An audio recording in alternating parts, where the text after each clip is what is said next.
옛날 옛적 프랑스의 깊은 숲속에는 밝고 호기심 많은 소녀 에반젤리나가 살고 있었습니다. 그녀의 집은 작은 오두막이었으며 숲 가장자리에 작은 마을과 가까웠습니다. 에반젤리나는 늘 숲속으로 모험을 떠나곤 했고 나무와 동물들과 친구가 되었어요. 그렇지만 그녀는 알지 못했습니다. 이 숲에는 오래된 마법이 숨쉬고 있다는 사실을요. 어느 날 에반젤리나는 숲속에서 반짝이는 빛을 발견하게 되었습니다. 빛은 신비로운 존재로 그녀를 안내하며 더 깊은 숲속으로 이끌었습니다. 호기심이 극에 달한 에반젤리나는 그 존재를 따라서 걷기 시작했어요. 나무들은 점점 더 높고 밀집하게 변했으며 주변은 이상한 속삭임으로 가득 찼습니다. 마침내 에반젤리나는 신비로운 숲의 중심에 도착했습니다. 그곳엔 거대한 오크 나무가 있었고 나무 아래 작은 호수가 반짝였습니다. 호수 한가운데에는 빛나는 연꽃이 피어 있었어요. 에반젤리나는 조심스레 그 연꽃을 향해 손을 뻗었습니다. 그 순간 연꽃에서 마법의 정령이 나타났습니다. 정령은 에반젤리나에게 이렇게 말했습니다. 오랜 세월 동안 아무도 이곳에 오지 않았지. 내가 이곳에 온 것은 운명이라네. 이 숲은 우리의 세계를 연결해주는 문이지만 오랫동안 닫혀 있었지. 내가 이곳을 찾은 덕에 문을 다시 열 수 있네. 그러나 문을 여는 데는 용기와 지혜가 필요하단다. 에반젤리나는 정령의 말을 듣고 결심했습니다. 제가 무엇을 해야 하나요? 그녀는 물었습니다. 정령은 그녀에게 3가지의 시험을 통과해야 한다고 설명했어요. 각각의 시험은 그녀의 결단력과 마음의 순수함을 시험하는 것이었습니다. 첫 번째 시험은 숲속 깊은 곳에 있는 어둠의 그림자를 물리치는 것이었습니다. 에반젤리나는 긴장했지만 그녀의 친구인 숲속의 동물들이 그녀를 격려했습니다. 함께 그들은 어둠의 그림자에 맞섰고 마침내 에반젤리나의 순수한 마음이 그림자를 녹여버렸습니다. 두 번째 시험은 진실의 거울을 찾는 것이었습니다. 이 거울은 다른 마음가짐을 가진 자에게만 모습을 드러냈습니다. 에반젤리나는 자신의 내면을 성찰하며 진정한 자신을 발견했습니다. 그 순간 진실의 거울은 에반젤리나 앞의 모습을 드러냈고 그녀의 길을 밝혀주었습니다. 마지막 시험은 시간의 강을 건너는 것이었습니다. 이 강은 시간의 흐름을 상징하며 건너는 이는 과거와 미래의 의미를 깨달아야 했습니다. 에반젤리나는 망설였지만 그녀는 자신의 본질과 주변 사람들과의 소중한 순간들을 떠올리며 강을 건넜습니다. 모든 시험을 통과한 에반젤리나는 마법의 정령 앞으로 돌아갔습니다. 정령은 그녀에게 고맙다는 인사를 전하며 마법의 문이 다시 열렸다고 했습니다. 에반젤리나는 자신의 여정이 끝난 것이 아니라 새로운 시작이라는 것을 깨달았습니다.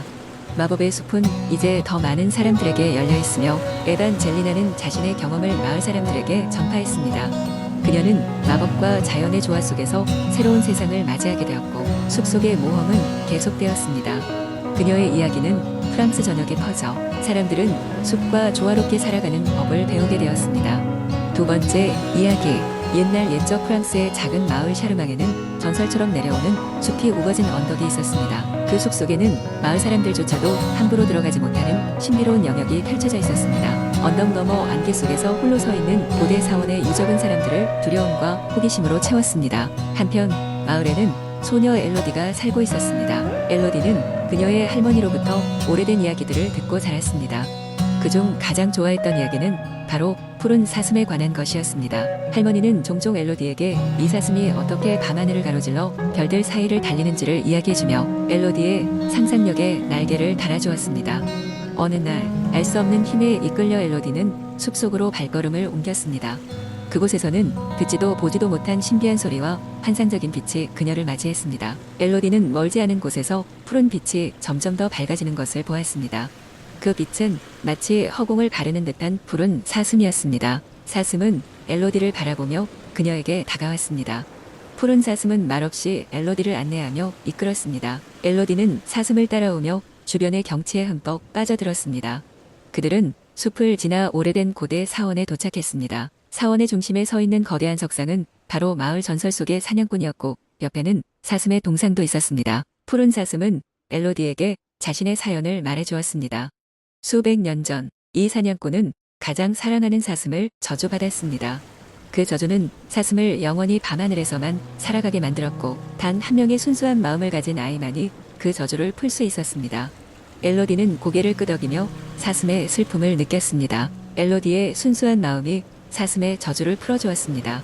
갑자기 사원 전체가 빛으로 가득 차면서 사슴의 모습이 변화하기 시작했습니다. 사슴은 마침내 저주에서 풀려나며 하늘을 향해 날아오르고 다시는 돌아오지 않을 것처럼 보였습니다. 하지만 엘로디는 알았습니다. 사슴은 별들 사이에서 언제나 그녀를 지켜보고 있을 것이라고. 그렇게 엘로디는 새로운 친구와 함께 마을로 돌아왔고 소녀의 용기와 사랑은 먼 미래까지도 사람들의 마음속에 전해졌습니다. 그날 이후로 엘로디는 마을의 레전드가 되었고 푸른 사슴은 행복하게 밤하늘을 가로지르는 전설로 남았습니다. 세 번째, 이야기 옛날 옛적. 프랑스의 깊은 숲속에는 누구도 함부로 들어갈 수 없는 신비로운 곳이 있었다. 그곳은 알록달록한 나무와 아름다운 꽃들, 그리고 온갖 종류의 마법적인 생명체들로 가득했다. 숲속 한가운데에는 흰 수염에 긴 모자를 쓴 마법사가 살았다. 그의 이름은 루시아르였고 그는 이 숲의 보호자였다. 사람들은 그의 존재를 알았지만 그와 직접 만나본 이는 거의 없었다. 그러던 어느 날 숲 가장자리 작은 마을에 살고 있는 소녀 에밀리가 있었다. 에밀리는 귀여운 외모만큼이나 호기심 많은 소녀였다. 그녀는 항상 숲속에 대한 이야기를 들으면 눈을 반짝이며 듣곤 했다. 그러던 중 그녀의 할머니가 한 가지 중요한 사실을 그녀에게 말해주었다. 에밀리, 그 숲에는 루시아르라는 마법사가 살고 있어. 그는 착한 사람들에게는 마음씨 좋은 마법을 베풀지만 나쁜 마음을 가진 사람들에게는 절대 모습을 보이지 않는다고 하더구나. 에밀리는 루시아르를 한번 만나보고 싶다는 열망에 사로잡혔다. 어느 맑은 날 아침 그녀는 작은 배낭을 꾸려 모험을 떠나기로 결심했다. 숲속으로 더 깊이 들어가면 들어갈수록 에밀리는 알 수 없는 신비로운 힘이 자신을 이끄는 것을 느꼈다. 곧 에밀리는 반짝이는 연못 옆에 이르게 되었고 그곳에서 그녀의 앞에 나타난 것은 바로 루시아르였다. 안녕, 어린 소녀야. 루시아르가 말했다. 나는 숲의 수호자 루시아르라고 하네. 왜 이곳에 찾아왔니? 에밀리는 잠시 당황했지만 곧 자신이 숲속에서 경험하고 싶은 것과 루시아르를 만나고 싶었다는 솔직한 이야기를 전했다. 루시아르는 그녀의 순수한 마음을 보고 미소를 지었다. 그렇다면 내가 이곳에서 너에게 무엇을 도와줄 수 있을지 알아보자꾸나. 루시아르는 손을 흔드니 주위에는 환상적인 광경들이 펼쳐졌다. 나무가 말을 하고 새들이 아름다운 노래를 부르며 연못 속 물고기들이 공중으로 뛰어올라 춤을 췄다. 에밀리는 감탄하며 이 모든 것이 꿈 같다고 생각했다. 하지만 에밀리는 마법 세계에 너무 빠져들지 않았다. 그녀는 이곳이 단순한 놀이터가 아니라 자연과 마법사 그리고 숲속 생명체들이 지켜야 할 소중한 장소라는 것을 깨달았다. 루시아르, 이곳은 너무 아름답고 소중한 곳이에요. 이곳을 더럽히거나 해치는 일이 없길 바라요. 에밀리가 말했다. 루시아르는 그녀의 말에 기뻐하며 에밀리에게 작은 목걸이를 선물로 주었다. 이 목걸이는 너를 보호하는 마법을 담고 있단다. 언제든 숲속 친구들에게 도움이 필요하면 이 목걸이를 사용하도록 해라. 그 후 에밀리는 마을로 돌아갔고 그날의 모험을 친구들과 가족에게 신나게 이야기했다. 그녀는 루시아르와의 특별한 만남을 잊지 않고 언제나 숲을 소중히 여기며 살았다. 에밀리의 이야기는 마을에 전해지면서 사람들은 숲에 대한 새로운 존중과 애정을 가지게 되었다. 이 이야기는 프랑스에 오랫동안 전해져 내려오며 많은 사람들에게 숲을 아끼고 존중하는 마음을 심어주었다고 한다. 네 번째 이야기. 옛날 옛적 프랑스의 한 작은 마을인 클레르몽에는 라 플레르드 라 루미에르즈 빛의 꽃이라 불리는 전설적인 꽃이 존재한다고 전해졌다. 이 꽃은 심장 깊은 곳에 진실을 비추고 누구든 그 빛에 감싸이면 진정한 행복을 찾게 된다는 이야기였다. 그러나 그 꽃을 찾는 일은 결코 쉬운 일이 아니었다.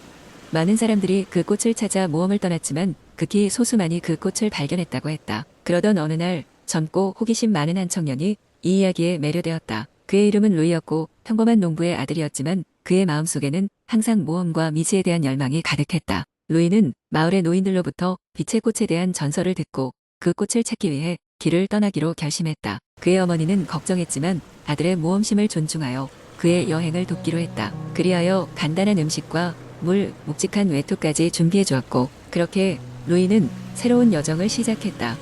여정의 초반은 그리 험난하지 않았다. 아름답고 평화로운 프랑스의 시골을 거닐며 매일매일 모습을 달리하는 자연에 감탄했다.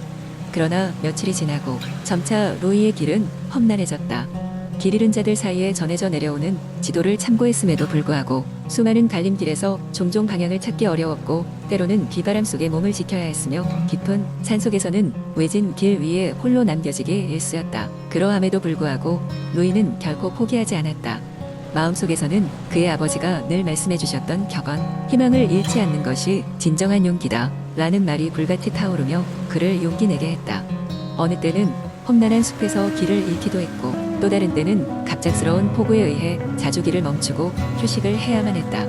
그러나 로이는 늘 긍정적인 마음으로 이러한 고난을 하나의 경험으로 받아들였다. 어느 날 밤 로이는 해변가 근처에 있는 작은 오두막에 몸을 숙였다. 그는 따뜻한 모닥불 옆에서 휴식을 취하며 그의 모험의 이유와 그 목적의 의미에 대해 다시 한번 생각해 보게 되었다. 도대체 빛의 꽃은 정말 존재할 것인가? 그 꽃이 존재한다면 그것은 어디에 숨겨져 있는 것일까?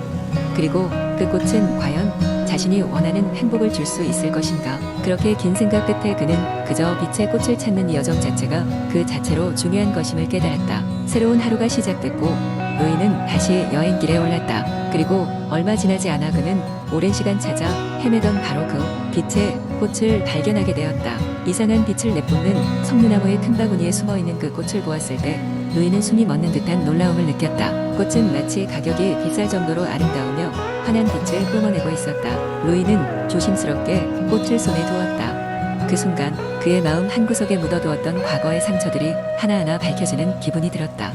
그는 자신의 고뇌와 슬픔 그리고 기쁨과 사랑이 얼마나 그를 성장시켰는지를 깨달았다. 그제서야 그는 빛의 꽃이 사람에게 진실한 행복을 주는 방법이 무엇인지 알게 되었다. 그것은 자신을 비추어 자신의 본질을 깨닫게 하도록 돕는 것이었다. 로이는 그로부터 클레르몽으로 돌아와 마을 사람들에게 그의 모험에 대해 이야기해 주었다. 그의 이야기는 마을 사람들에게 깊은 감명을 주었고 그들은 빛의 꽃을 찾기 위한 모험보다도 지금 주어진 삶 속에서 진정한 행복을 찾는 법에 대해 깊이 되새기게 되었다. 로이 역시 그 여행을 통해 변화하고 성장한 자신을 발견하며 이후에도 그는 작고 소박한 일상에서의 행복을 찾는 법을 배우며 살아가게 되었다. 결국 플레르드 라 리미에르 라는 전설은 단순한 이야기를 넘어 인간의 내면과 진실한 행복에 대한 깊은 성찰로 이어지게 되었다.